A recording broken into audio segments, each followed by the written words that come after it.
Muito bom dia a todos.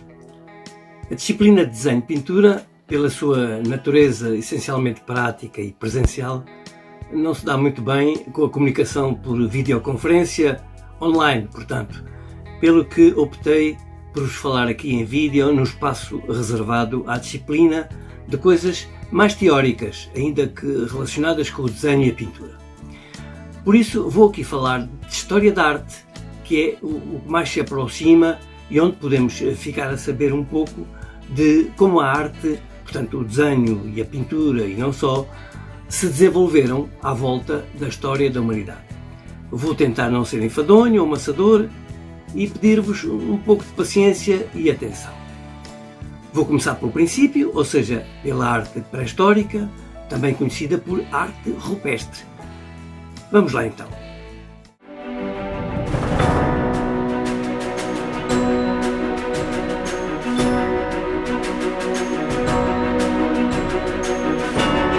A pré-história é o período da civilização humana mais longo e também é o período do qual menos sabemos, porque foi antes da invenção da escrita.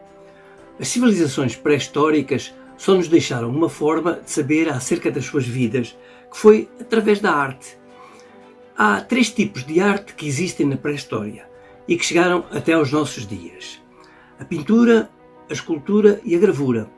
Estes 3 tipos de arte são encontradas nos 2 períodos da pré-história, sendo que o primeiro é o paleolítico, paleo quer dizer antigo e litos quer dizer pedra, ou seja, o período da pedra antiga. Este período vai de 30.000 anos antes de Cristo até 10.000 anos antes de Cristo. Depois temos o período neolítico. Neo significa novo e litos pedra, ou seja, o novo período da pedra. Este período vai desde 10.000 anos antes de Cristo até 4.000 anos antes de Cristo.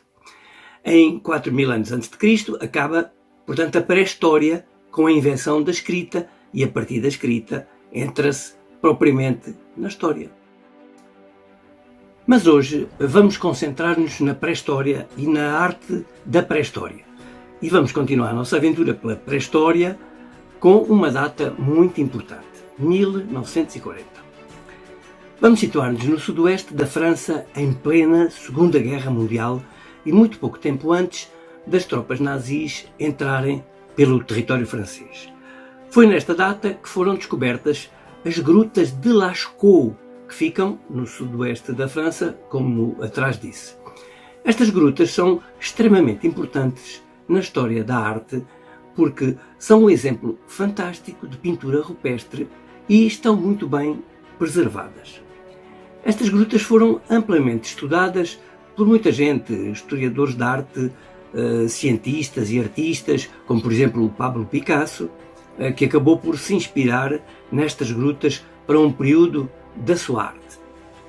Até à descoberta destas grutas, tinha-se um pouco a ideia de que a arte pré-histórica era algo muito primitivo, muito por acidente, mal feita, sem noção.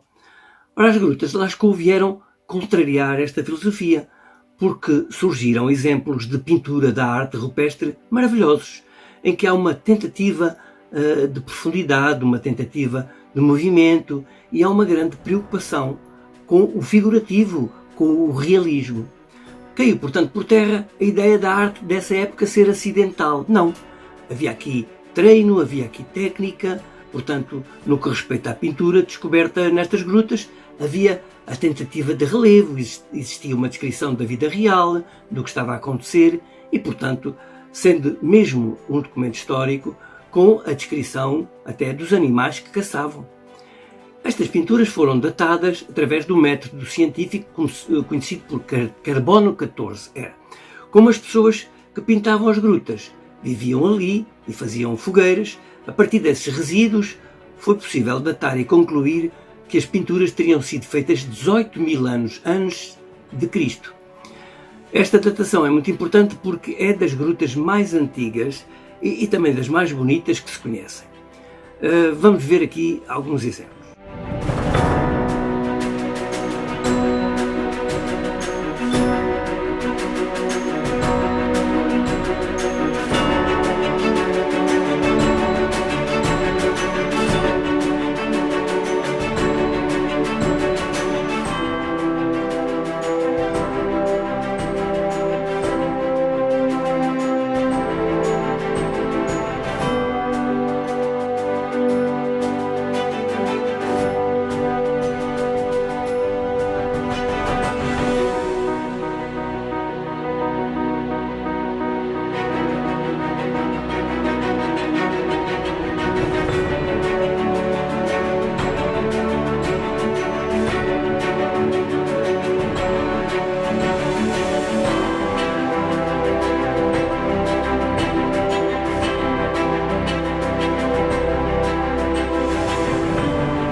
Ao longo deste período da pré-história, várias civilizações diferentes em locais muito distantes uns dos outros deixaram o mesmo tipo de registro artístico.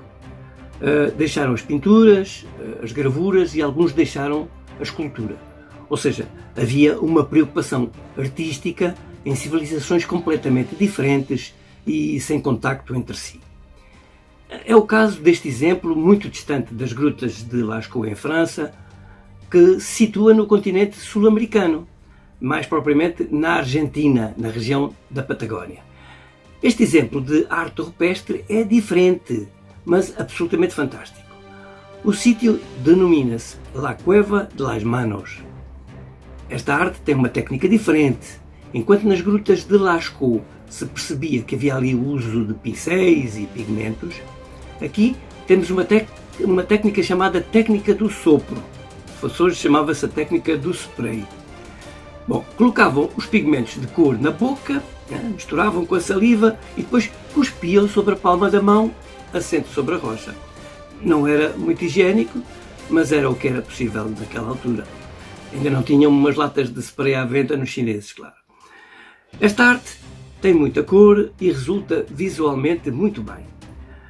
Data de 7.000 anos antes de Cristo, portanto muito mais recentes que as de Lascaux, que tinham 18.000 antes de Cristo. E, portanto, a sua composição é mais abstrata, apesar de representar as mãos. Mas o interessante será pensar no significado que poderá ter existido para aquela arte. Há aqui talvez a consciência do poder mágico ou religioso da imagem. Não sabemos.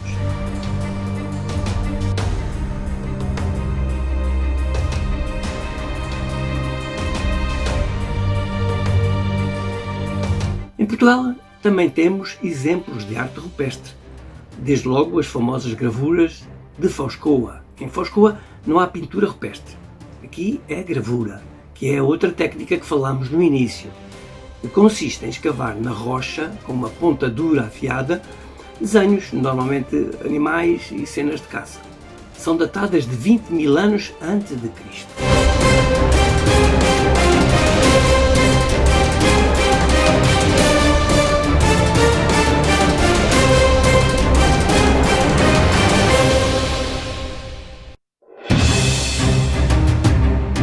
Eu falei de início em 3 tipos de arte pré-histórica.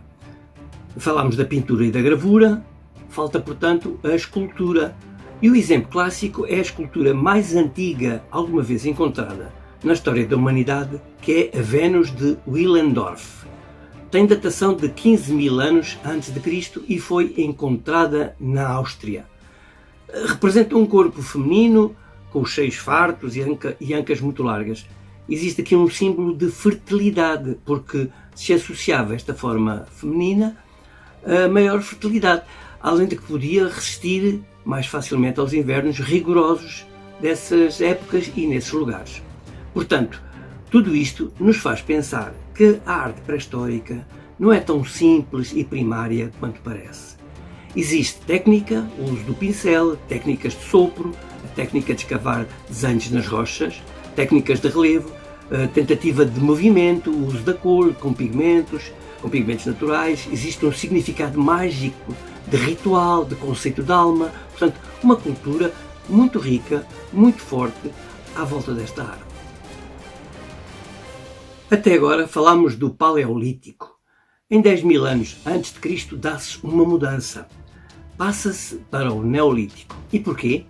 Bom, até aqui a civilização humana assentava a sua atividade na caça. Eram nómadas e coletores. Andavam atrás dos animais para os caçar. Colhiam aquilo que a natureza lhes dava para comer e mudavam de sítio com frequência. Eram nómadas. Em 10.000 anos antes de Cristo dá-se uma revolução, talvez a maior da história da humanidade, que foi a invenção da agricultura. Os povos começaram a ficar junto ao leito dos rios, que eram zonas muito férteis, e descobriram a manipulação das sementes e dos vegetais, dando início à agricultura. E iniciaram também a domesticação dos animais, ou seja, deixaram de caçar e passaram a criar o próprio gado. Ora, isso mudou tudo. Mudou a economia e a vida das sociedades. Para além disso, é no Neolítico que que inventaram a tecelagem, a cerâmica, por exemplo. Ou seja, é o período de que menos sabemos na história, mas é o período onde ocorreram as maiores e mais importantes revoluções. Se a sociedade muda, se a economia muda, a arte também muda. A arte aqui deixa de ser figurativa, deixa de copiar aquilo que se vê e passou a ter um caráter mais decorativo, especialmente na cerâmica. A maior parte da arte neolítica que nos chegou tem a ver com a cerâmica, uma arte mais geométrica, decorativa e muito menos figurativa. Este período é o mais curto da pré-história, vai de 10.000 anos antes de Cristo até 4.000 anos antes de Cristo, até à invenção da escrita, e com a invenção da escrita termina o longo e inacreditável período da pré-história.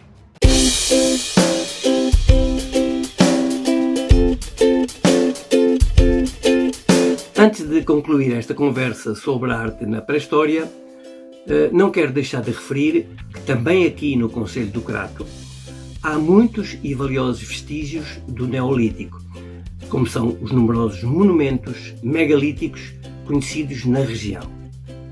Foram aqui no Concelho do Crato inventariados mais de 40 antas ou dólmens com 5.000 e 6.000 anos de idade. Dessas, a mais famosa é a anta do Tapadão, que é a segunda maior anta de Portugal. Portanto, um dos maiores monumentos megalíticos erguidos na região alentejana. É monumento nacional desde 1910. Estas antas, ou dólmens, são estruturas funerárias. Serviam para enterrar os mais importantes das comunidades são formados por uma câmara subterrânea que tem acesso através de um corredor. No Museu Municipal do Crato existe um valioso acervo de artefatos e peças de cerâmica pré-históricos, com destaque para as placas de xisto com vistosos desenhos geométricos. Vale a pena uma visita ao museu, não só para ver a arte pré-histórica, mas também para visitar o valioso recheio artístico e histórico que temos no Crato.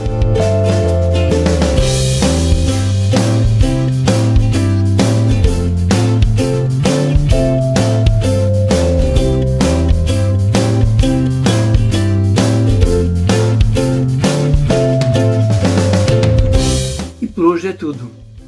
Despeço-me deixando-vos com algumas imagens do Crato que certamente vos serão familiares, mas que são sempre muito agradáveis de ver. Até à próxima, fiquem bem.